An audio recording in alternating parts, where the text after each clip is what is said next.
Hey church family, it's Pastor Daniel here in Wooten Hall with our identity in the background, and I'm here on purpose. I'm here on purpose because if you've read your church email over the last 24 to 36 hours, you have likely seen that the merger that we've been discerning with First United Methodist Church of Bedford will not happen. This process of discernment is one in which both congregations have prayerfully engaged, seeking to God's preferred future for the residents of Bedford and for both of our churches. Throughout this process, we have been doing due diligence work while also searching our souls and praying a lot. And I received word late last week that our brothers and sisters in Christ at First Bedford have decided to go a different direction in their future and no longer pursue this merger conversation.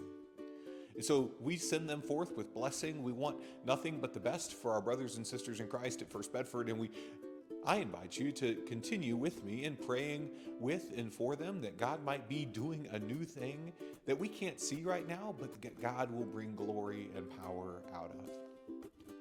If you're like me, you might be sitting wondering, if the merger's not happening, now what? What's next? The truth is, in many ways, we will both begin where we had left off before the merger conversation began and dream afresh and anew. If you were around last spring, you remember that we had discerned as a church family that God was inviting us to start a new worshiping community here at Martin. Modern worship is something that we have had off and on over the years, but it's not something that's been a part of our life for the last while. And a full 40% or so of worshiping Christians across the United States prefer a modern worshiping dynamic, and we have just not had anything available to meet them in their preference. And so we, before the merger conversation began, had been on track to start something new beginning at the start of school this school year. And so as we move forward, now that the merger is not happening, we pick those plans up again, and we begin the work afresh and anew to launch a new community of faith here at Martin for the start of school this coming year, a band-led modern worshiping community.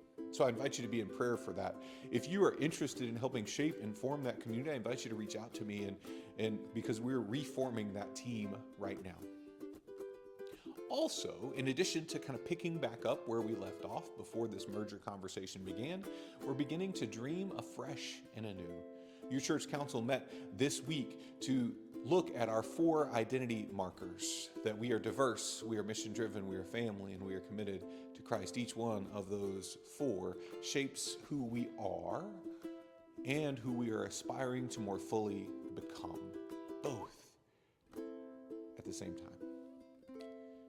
So we did a gap analysis with our church council on Tuesday night and began to dream afresh and anew, seeing where we're at and where we are still invited to grow more, but also what could be. And so I invite you to be in prayer for your church council as they continue this work. We've got subgroups within the church council working in each one of these areas. The identity statements that we are diverse, we are mission-driven, we are family, we are committed to Christ, to help us shape some SMART goals for each one of those areas for the coming year, so that we might more fully live into those statements of identity, that they will continue to be actual identity and our aspirational identity as well. So I invite you to be in prayer for that team. In the coming months, you will hear about those goals and see opportunities to engage and help us meet those goals. But for now, know that we are continuing where we left off, and we are dreaming afresh and anew, seeing where God might be inviting us next to more fully love God and our neighbor. So until next time, I'm Daniel Hawkins, this is Martin, and this is Midweek Minute.